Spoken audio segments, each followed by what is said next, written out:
Nada. Vaya, por favor. Calor, ¿Perdón? calor, dolor. Exactamente. La percepción dolorosa generada por el calor excesivo o por el frío excesivo. ¿Qué tipo de fibras transmiten esa sensación? Las A delta un poco, pero sobre todo las fibras C, especializadas en la percepción térmica, pero nociceptiva, dolorosa. Y además de estas fibras, las fibras C. ¿A qué se dedican las fibras C? ¿Qué hacen?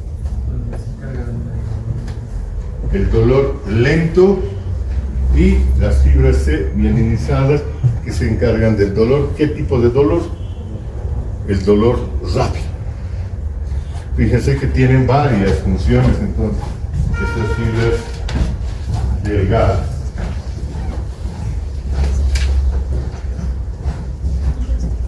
Aquí es donde terminaba nuestra clase. Se las pongo solamente por lo bonito de la imagen.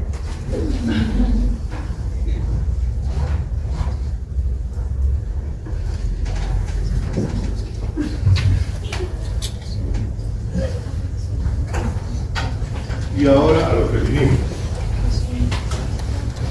Vamos a seguir estas fibras y vamos a ver cómo se organizan. Vamos a ver entonces organización central de la zona.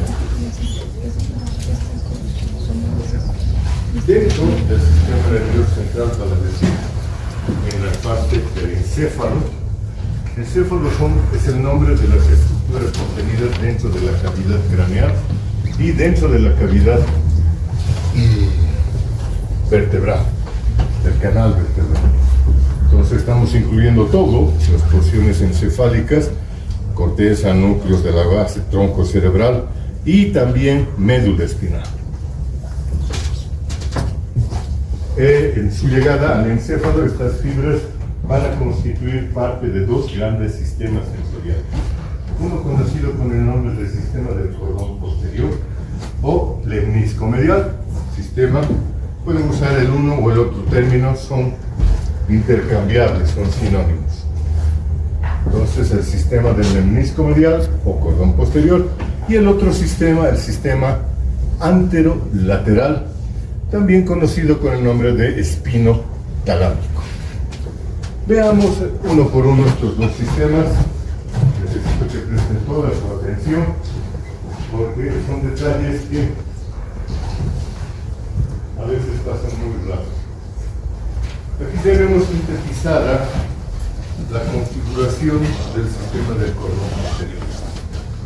Fíjense que las fibras que habían ingresado por las diferentes raíces dorsales de la médula, todas ellas se van incluyendo en los fascículos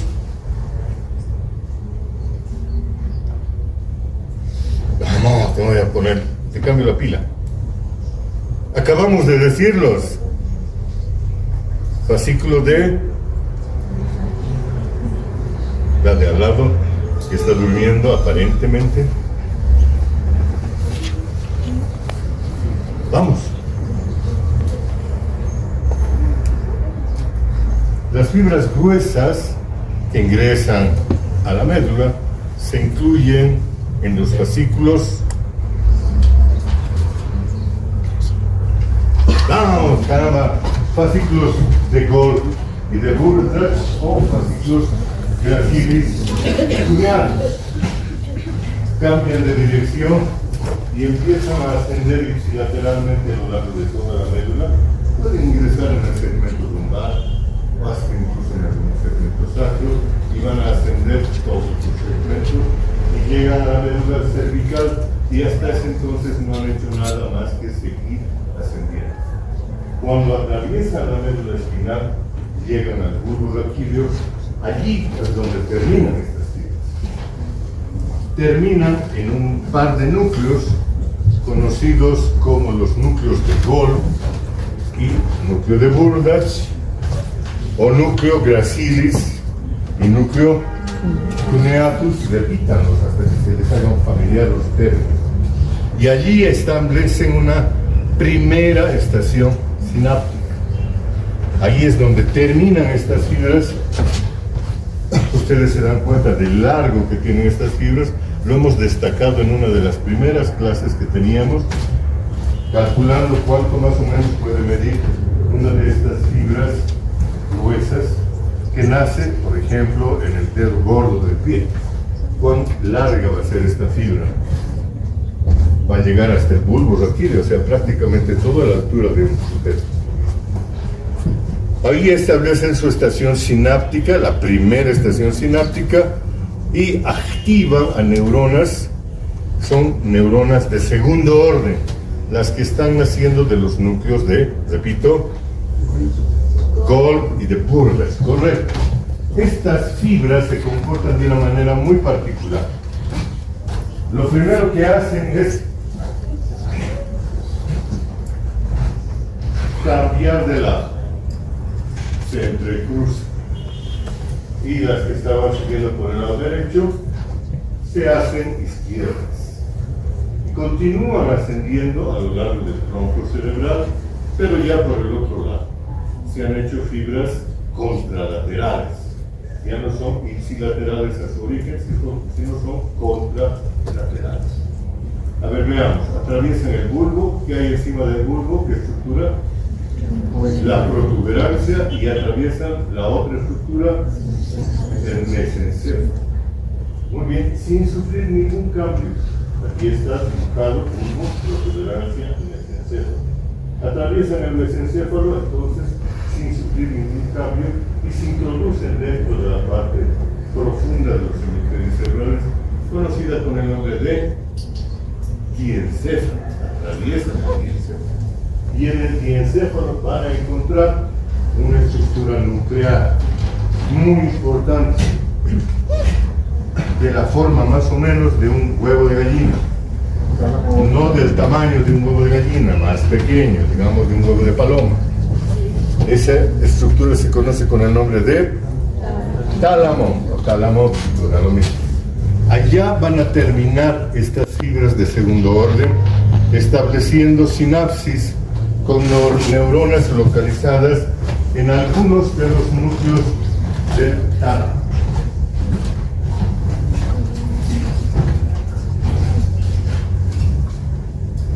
Aquí tenemos un tálamo aplicado monstruosamente, y en el cual estamos reconociendo las partes constituyentes.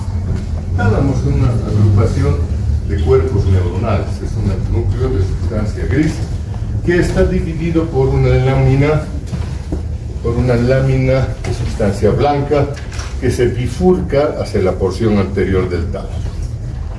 ¿Ok? Esa lámina recibe el nombre de lámina medular, que en la porción anterior se divide en una hoja, la hoja interna, lámina medular interna, y una hoja externa, la lámina medular externa. En medio de estas dos láminas medulares, en la porción anterior, aparece un núcleo, conocido con el nombre de núcleo anterior del tálamo. Está fácil. Por fuera de la lámina medular externa, vamos a ver que los núcleos se agrupan en dos grandes agrupaciones, una que es dorsal y otra que es ventral. Y cada una de estas dos porciones se subdivide en pequeños núcleos. Así que en la porción dorsal vamos a ver el núcleo dorsal anterior. Un poco más atrás vamos a ver el núcleo dorsal lateral, y más atrás todavía vamos a ver el núcleo dorsal posterior.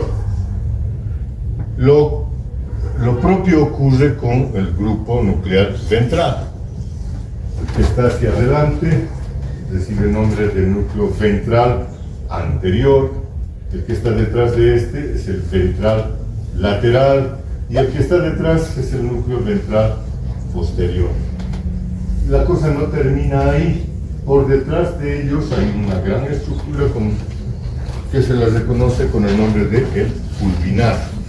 Pulvinar es un núcleo grande que se extiende tanto en la región dorsal como la ventral, y por debajo de la cual vamos a encontrar dos pequeñas masas nucleares, los núcleos geniculados. El núcleo geniculado medial, que está hacia la línea media, y el núcleo geniculado lateral.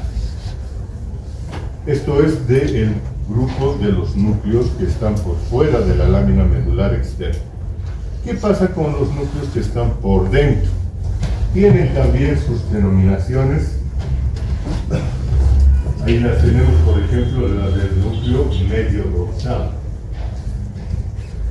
Además de estos núcleos, existen otros 3 grupos más de núcleos. Núcleos que están dentro de las láminas medulares. Se los conoce con el nombre de núcleos intramedulares, porque están dentro de la lámina medular.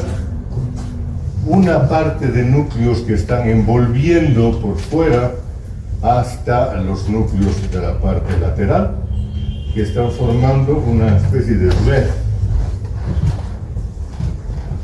La porción lateral reticular, y hacia la parte media también otra porción de núcleos difusos que están dispuestos formando una cadena.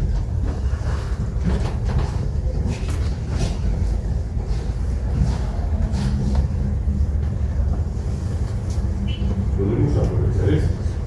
¿Dónde van a terminar las fibras que estaban viniendo de los núcleos gracilis y cuneados? Se las presento al núcleo ventral postero-lateral. En este núcleo se van a terminar todas las fibras que están viniendo de los núcleos gracilis y cuneados. También lo podemos expresar de otra manera.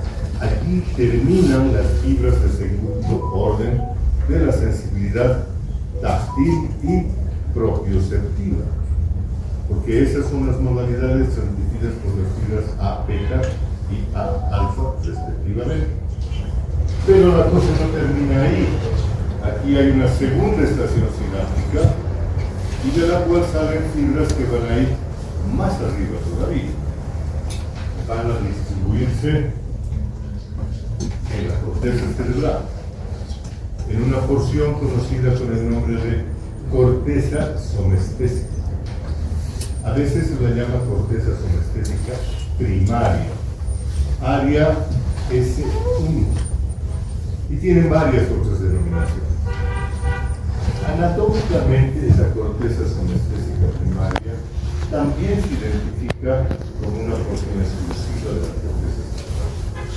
Si ustedes recuerdan su nomenclatura de la corteza cerebral, van a ver que una serie de cisuras separan porciones de la corteza y las establecen como circunvoluciones o giros.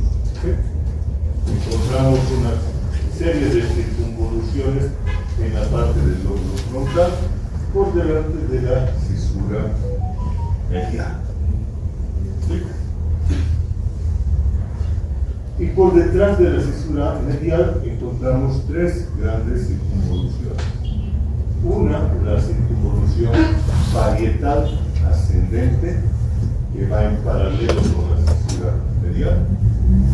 Por detrás de ella, la porción de la circunvolución parietal superior, P1, y por debajo, la circunvolución parietal inferior, P2. ¿Dónde terminan estas fibras de segundo orden? Entonces, al llegar a la corteza, van a terminar en la circunvolución parietal